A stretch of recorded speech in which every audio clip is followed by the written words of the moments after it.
السلام علیکم ورحمۃ اللہ وبرکاتہ۔ اعوذ باللہ من الشیطان الرجیم، بسم اللہ الرحمن الرحیم۔ ان اول بیت وضع للناس للذی ببکۃ مبارکا وہدی للعالمین۔ بے شک لوگوں کے لیے، لوگوں کی عبادت کرنے کے لیے جو پہلا گھر اس روئے زمین پر تعمیر کیا گیا، مقرر کیا گیا، وہ وہی گھر ہے جو مکہ میں ہے، جو بابرکت ہے اور دنیا والوں کے لیے اس کو ہدایت بنایا گیا۔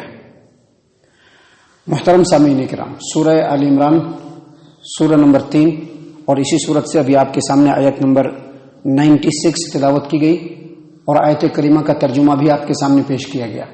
آیت کریمہ میں اللہ تبارک و تعالیٰ نے فرمایا، ان اول بیت وضع للناس، پہلا گھر جو لوگوں کی عبادت کے لیے مقرر کیا گیا، جو لوگوں کی عبادت کے لیے اس روئے زمین پر تعمیر کیا گیا، مطلب یہ ہے کہ وہ پہلا گھر جو لوگوں کی عبادت کے لیے، ان کی قربانی کے وقت کو مقرر کرنے کے لیے، اسی طرح سے وہ پہلا گھر جو جس کی طرف لوگ رخ کر کے نماز پڑھیں، جہاں پر جا کر کے لوگ نماز پڑھیں، جہاں پر جا کر کے لوگ طواف کریں، جس گھر کا اعتکاف کریں، وہ پہلا گھر جو اس روئے زمین پر لوگوں کے لیے بنایا گیا، وہ پہلا گھر وہی ہے۔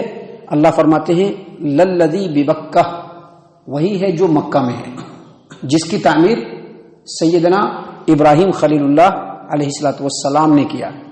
معزز سامعین کرام، آیت کریمہ کے ذریعے سے اللہ تبارک و تعالیٰ نے دوسرے انداز میں یہودیوں کا اور عیسائیوں کا جواب دیا ہے، کیونکہ کل میں نے بتلایا تھا، کل کے درس میں بتلایا تھا کہ یہودیوں نے اور عیسائیوں نے اور خاص طور سے یہودیوں نے یہ اعتراض کیا کہ محمد صلی اللہ علیہ وسلم اور مسلمان یہ ابراہیم علیہ السلام کے طریقے پر نہیں ہیں، اور انہوں نے یہ دعویٰ کیا کہ ہم لوگ ابراہیم علیہ السلام کے طریقے پر ہیں۔ اللہ تبارک و تعالیٰ نے اس آیت کریمہ کے ذریعے سے اسی بات کو واضح فرمایا اور فرمایا کہ اس روئے زمین پر لوگوں کی عبادت کے لیے لوگ وہاں پر طواف کرنے کے لیے جائے، اس جگہ کو لوگ اپنا قبلہ بنائیں، جس جگہ پر جا کر کے لوگ اس بیت اللہ کا طواف کریں۔ جو پہلا گھر مقرر کیا گیا وہ بیت اللہ ہے جو مکہ کے اندر ہے، جس کو ابراہیم خلیل اللہ علیہ السلام نے تعمیر فرمایا۔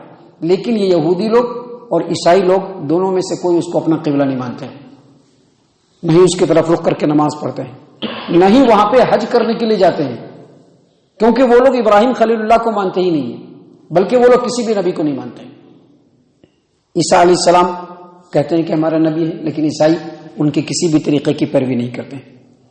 یہودی کہتے ہیں کہ ہم لوگ موسیٰ علیہ السلام کے ماننے والے ہیں اور توریت کو فالو کرتے ہیں، لیکن توریت میں ڈھیر سارے اور بے شمار باتیں اپنی طرف سے مکس کر کے اس کو اپنا دین بنا کر کے اس کو فالو کر رہے ہیں۔ اللہ تبارک و تعالیٰ نے اسی بات کو یہاں پر بیان فرمایا کہ بے شک پہلا گھر اس روئے زمین پر لوگوں کی عبادت کے لیے جو مقرر کیا گیا، جو تعمیر کیا گیا، وہ وہی گھر ہے جو مکہ میں ہے، جس کو سیدنا ابراہیم خلیل اللہ علیہ السلام نے تعمیر فرمایا۔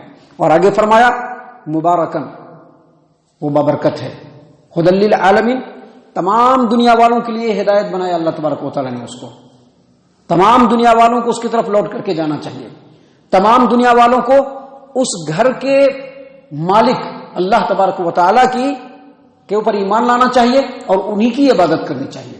محترم سامعین کرام، صحیح البخاری کی روایت ہے، صحیح البخاری کتاب و احادیث الانبیاء حدیث نمبر 3366 نمبر کی روایت، سیدنا ابو ذر غفاری رضی اللہ عنہ روایت کرتے ہیں کہ میں نے نبی اکرم صلی اللہ علیہ وسلم سے پوچھا، اے اللہ کے رسول صلی اللہ علیہ وسلم، اس روئے زمین پر سب سے پہلا گھر جو لوگوں کی عبادت کے لیے تعمیر کیا گیا، سب سے پہلی مسجد جو تعمیر کی گئی وہ کون سی ہے؟ تو اللہ کے رسول صلی اللہ علیہ وسلم نے فرمایا کہ بیت اللہ۔ پھر پوچھا اللہ کے رسول صلی اللہ علیہ وسلم سے سیدنا ابو ذر غفاری رضی اللہ عنہ نے کہ اے نبی صلی اللہ علیہ وسلم، اس روئے زمین پر اس کے بعد کون سا گھر تعمیر کیا گیا؟ کہا بیت المقدس۔ کہا کہ دونوں کے درمیان فاصلہ کتنا ہے؟ کہا 40 سال۔ کہا کہ اس کے بعد کون سا گھر تعمیر کیا گیا، کون سی مسجد بنائی گئی؟ کہا کہ اس کے بعد اللہ کے رسول صلی اللہ علیہ وسلم نے فرمایا کہ پوری سرزمین مسجد ہے، تم جہاں پر چاہو عبادت کر لو۔ سامعین کرام، یہاں پر ایک بات قابل غور ہے اس حدیث کے اندر جو ابھی آپ کے سامنے بیان کی گئی صحیح البخاری کی، جس میں پیارے رسول صلی اللہ علیہ وسلم سے پوچھا سیدنا ابو ذر غفاری رضی اللہ عنہ نے کہ اس روئے زمین پر سب سے پہلی مسجد کون سی بنائی گئی؟ کہا بیت اللہ۔ دوسری مسجد کون سی بنائی گئی؟ کہا بیت المقدس۔ کہا کہ دونوں کے درمیان فاصلہ کتنا ہے؟ کہا 40 سال۔ حالانکہ یہ بات بالکل معلوم ہے، مشہور ہے، معروف ہے کہ سیدنا ابراہیم علیہ الصلوۃ والسلام انہوں نے بیت اللہ کی تعمیر کی، سیدنا سلیمان علیہ الصلوۃ والسلام انہوں نے بیت المقدس کی تعمیر کی، جبکہ دونوں کے درمیان 1000 سال سے بھی زیادہ کا فاصلہ ہے۔ پھر 40 سال نبی صلی اللہ علیہ وسلم نے کیوں کہا؟ تو یہاں پر یہ بات یاد رکھیے کہ اگرچہ لوگوں میں یہ مشہور ہے کہ سیدنا ابراہیم علیہ الصلوۃ والسلام نے بیت اللہ کی تعمیر کی اور سیدنا سلیمان علیہ الصلوۃ والسلام نے بیت المقدس کی تعمیر کی، لیکن صحیح بات یہ ہے کہ اس بیت اللہ کی تعمیر بہت پہلے ہو گئی تھی۔ روایتوں کے اندر آتا ہے کہ سیدنا آدم علیہ الصلوۃ والسلام نے ہی بیت اللہ کی تعمیر کی، اور حافظ ابن حجر عسقلانی رحمہ اللہ نے اس حدیث کی تشریح میں، جو حدیث ابھی آپ کے سامنے بیان کی، صحیح البخاری کتاب احادیث الانبیاء حدیث نمبر 3366 3366 نمبر کی حدیث ہے، اس کی تفسیر میں، اس کی تشریح میں حافظ ابن حجر عسقلانی رحمہ اللہ فتح الباری کے اندر فرماتے ہیں کہ روایتوں میں آتا ہے کہ سیدنا آدم علیہ الصلوۃ والسلام نے بیت اللہ کی تعمیر کر دی تھی اپنے زمانے میں۔ ممکن ہے کہ 40 سال کے بعد ان کے بیٹوں میں سے کسی نے ضرورت کے تحت بیت المقدس کی تعمیر کی، اور یہ بھی بات ہو سکتی ہے جیسا کہ روایتوں کے اندر آتا ہے کہ فرشتوں نے ہی تعمیر کر دی تھی، فرشتوں نے ہی بیت اللہ کی بھی تعمیر کر دی اور بیت المقدس کی بھی تعمیر کر دی، اور دونوں کے درمیان جو فاصلہ تھا وہ صرف 40 سال کا تھا۔ لہذا اسی لیے پیارے رسول صلی اللہ علیہ وسلم نے فرمایا کہ بیت اللہ اور بیت المقدس کی تعمیر کے جو درمیان کا فاصلہ ہے وہ 40 سال کا ہے، وگرنہ آپ دیکھیں گے سیدنا ابراہیم علیہ الصلوۃ والسلام اور سیدنا سلیمان علیہ الصلوۃ والسلام کے درمیان 1000 سال سے بھی زیادہ کا فاصلہ ہے۔ لہذا یہاں پر اللہ تبارک و تعالیٰ نے اسی بات کو بیان فرمایا کہ سب سے پہلا گھر اس روئے زمین پر لوگوں کی عبادت کے لیے تعمیر کیا گیا، جو مقرر کیا گیا وہ وہی گھر ہے جو مکہ میں ہے، جو بابرکت ہے اور جو لوگوں کے لیے ہدایت والا ہے۔ محترم سامعین اکرام، یہاں پر مکہ کا جو نام ہے وہ بکہ بتلایا گیا، للذی ببکہ۔ تو بکہ مشہور قول کے مطابق مکہ کے ناموں میں سے ایک نام ہے۔ بکہ اس کا نام کیوں پڑا؟ اس کی وجہ حافظ ابن کثیر رحمہ اللہ نے تفسیر ابن کثیر کے اندر بیان فرمایا ہے کہ مکہ کو بکہ اس لیے کہا جاتا ہے کہ بڑے سے بڑے ظالم، جابر اور بڑے سے بڑے لوگ جو اپنا جو دبنگ ٹائپ کے ہوتے ہیں، ظالم و جابر ہوتے ہیں، وہ بھی مکہ کے اندر آنے کے بعد اپنے گردن کو جھکا دیتے ہیں، عاجزی اور انکساری اختیار کرتے ہیں، اس لیے اس کا نام بکہ پڑا۔ اور اس لیے بھی اس کا نام بکہ ہے کیونکہ کثرت سے لوگ وہاں پر آتے ہیں۔ سامعین کرام، جو مکہ ہے اس کے کئی نام ہیں جو مورخین نے اپنی کتابوں کے اندر گنائے ہیں۔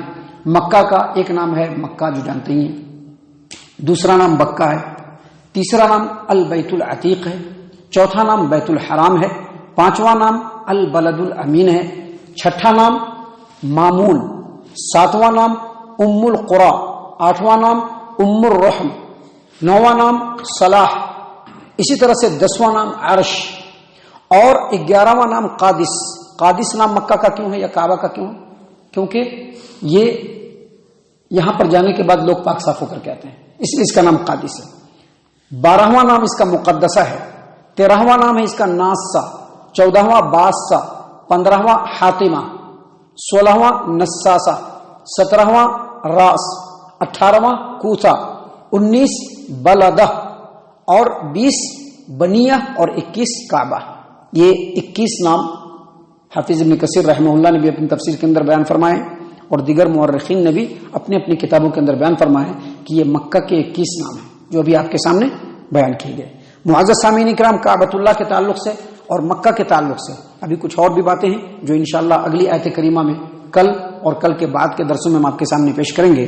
اللہ تبارک و تعالیٰ سے دعا ہے کہ اللہ تعالیٰ ہم تمام کو ان باتوں کے اوپر خوب غور و فکر اور تدبر کرنے کی توفیق عنایت فرمائے، آمین۔ اللہ تعالیٰ ہم تمام کو صحیح معنوں میں پکا سچا مومن مسلمان بنائے، اللہ اور اس کے رسول صلی اللہ علیہ وسلم کی اطاعت و فرما برداری کرنے والا بنائے، صحابہ کرام رضی اللہ عنہم کے طریقے پر چلنے والا بنائے، جنت الفردوس میں جگہ عطا فرمائے۔ اے اللہ ہم تمام کو جہنم سے پناہ دے، اے رب العالمین ہم تمام کو جہنم سے پناہ دے، اے مالک الملک ہم تمام کو جہنم سے پناہ دے، آمین یا رب العالمین۔ وما علینا الا البلاغ المبین۔